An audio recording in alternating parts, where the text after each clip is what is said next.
بسم اللہ الرحمن الرحیم۔ السلام علیکم۔ بنی اسرائیل میں ایک بہت ہی عابد شخص تھا جس نے اپنی بیوی بچوں کو چھوڑ کر رہبانیت اختیار کر لی اور سمندر میں ایک چٹان پر چھپر بنا کر اللہ کی عبادت میں مصروف ہو گیا۔ شریعت محمدی صلی اللہ علیہ وآلہ وسلم میں رہبانیت اختیار کرنا جائز نہیں، سابقہ امتوں میں یہ جائز تھا۔ اللہ تعالیٰ نے اس کے کھانے پینے کے لیے اس چٹان پر یہ انتظام کیا کہ وہاں میٹھے پانی کا ایک چشمہ نکل آیا جسے اسے ٹھنڈا پانی ملنے لگا، اور وہیں انار کا ایک درخت بھی اللہ نے اگا دیا جسے بڑے بڑے انار اس کو ملنے لگے۔ وہ روزانہ ایک انار کھاتا اور ایک گلاس پانی پی لیتا اور سارا دن اور ساری رات عبادت میں مصروف رہتا۔ اس شخص نے 500 سال کا عرصہ اسی طرح گزار دیا۔ جب اس کا انتقال کا وقت آیا تو اس نے اللہ سے دعا مانگی کہ اے اللہ، میری ساری زندگی تیری عبادت میں گزری ہے، اب میرا آخری وقت آ پہنچا ہے۔ میری خواہش ہے کہ جب میری موت آئے تو میں سجدے کی حالت میں ہوں اور میرے بدن کو تو تا قیامت محفوظ رکھنا، تاکہ جب میں قیامت کے دن اٹھایا جاؤں تو سجدے کی حالت میں اٹھوں۔ اللہ رب العزت نے یہ دعا قبول کر لی اور سجدے ہی کی حالت میں اس کا انتقال ہوا۔ حضور اکرم صلی اللہ علیہ وآلہ وسلم نے ارشاد فرمایا کہ آج تک اس کا جسم سجدے کی حالت میں موجود ہے اور اس کے گرد اس کی حفاظت کے لیے اللہ تعالیٰ نے گھنے درخت پیدا کر دیے ہیں۔ لوگ اس جگہ جاتے ہوئے گھبراتے ہیں، اگر لوگوں کی رسائی اس مقام تک ہو جاتی تو وہ مقام پوجا پاٹ کا مرکز بن جاتا۔ اللہ تعالیٰ نے وہاں بڑے بڑے اور گھنے درخت اگا کر لوگوں کے دلوں میں اس جگہ کی ہیبت پیدا کر دی تاکہ لوگ شرک میں مبتلا نہ ہو جائیں۔ نبی کریم صلی اللہ علیہ وآلہ وسلم نے فرمایا کہ مرنے کے بعد بارگاہ الہی میں جب اس کی پیشی ہوئی تو اللہ تعالیٰ نے ارشاد فرمایا، میرے بندے، میں نے اپنے فضل و کرم سے تجھے بخش دیا، اور ملائکہ کو حکم دیا کہ میرے اس بندے کا نام جنت کے اعلیٰ مقام میں لکھ دو۔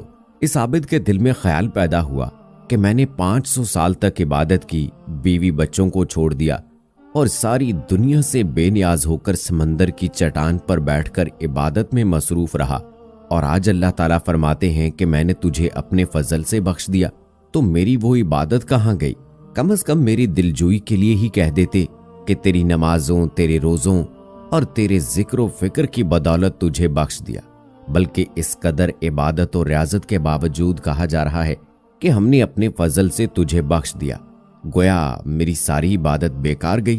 اللہ رب العزت جو دلوں میں پیدا ہونے والے خیالات کو بھی جانتا ہے، اس نے فرشتوں کو حکم دیا کہ بجائے جنت کی طرف لے جانے کے اسے جہنم کی طرف لے جاؤ، لیکن اسے جہنم میں داخل مت کرو، بلکہ جہنم سے 500 میل کے فاصلے پر رکھو جہاں پر اس کو جہنم کی آگ کی تپش شدت محسوس ہو۔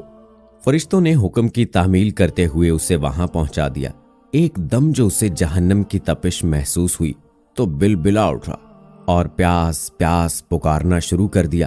جہنم سے اتنی دوری کے باوجود اسے ایسی پیاس لگی کہ پورا جسم خشک کانٹا بن گیا۔ اسی اثنا میں ایک ہاتھ نمودار ہوا جس میں ٹھنڈے پانی کا ایک کٹورا تھا۔ یہ عابد دوڑا کہ اے اللہ کے بندے، مجھے پانی پلانا، پیاس کی شدت نے مجھے بے حال کر دیا ہے۔ وہ ہاتھ پیچھے ہٹ گیا اور آواز آئی کہ یہ پانی تو تجھے مل جائے گا، مگر اس کی قیمت ہے۔ عابد نے کہا، کیا قیمت ہے؟ جواب ملا، 500 سال کی عبادت۔ عابد نے کہا کہ پھر مجھے پانی پلا دو، میرے 500 سال کی عبادت ہے اور بڑی خالص عبادت ہے، اس میں کسی قسم کا نفاق شامل نہیں، اور اپنی عبادت دے کر ایک کٹورا پانی حاصل کر لیا۔ جب پینے کے بعد کچھ جان میں جان آئی تو اللہ رب العزت نے فرشتوں سے کہا، اس کو واپس لاؤ۔ فرشتوں نے اسے پھر اللہ کے دربار میں پیش کر دیا۔ اللہ رب العزت نے فرمایا، اے میرے بندے، اب 500 سال کی عبادت تو تو نے پانی کے ایک کٹورے کے بدلے میں دے دی، لیکن دنیا میں تو 500 سال تک جو چشمے کا ٹھنڈا پانی پیتا رہا اس کا حساب دے۔ سمندر کی چٹان میں میں نے تیرے لیے انار کا جو درخت لگا دیا تھا اور تو 500 سال تک اس کا پھل کھاتا رہا، اس کا حساب دے۔ تو نے دنیا میں میری پیدا کردہ ہوا کے جتنے سانس لیے اس کا حساب دے، ان کے بدلے میں تیرے پاس کتنی عبادت ہے۔ ہم نے تجھے صحت دی، دیکھنے کو آنکھیں دی، سننے کو کان دیے، بولنے کو زبان دی، اس کے علاوہ ان گنت نعمتیں میں نے تجھے عطا کی۔ ان تمام نعمتوں کے بدلے میں کتنی نمازیں، کتنے روزے، کتنے نوافل لے کر آیا ہے۔ تو نے 500 سال تک اگر عبادت کی ہے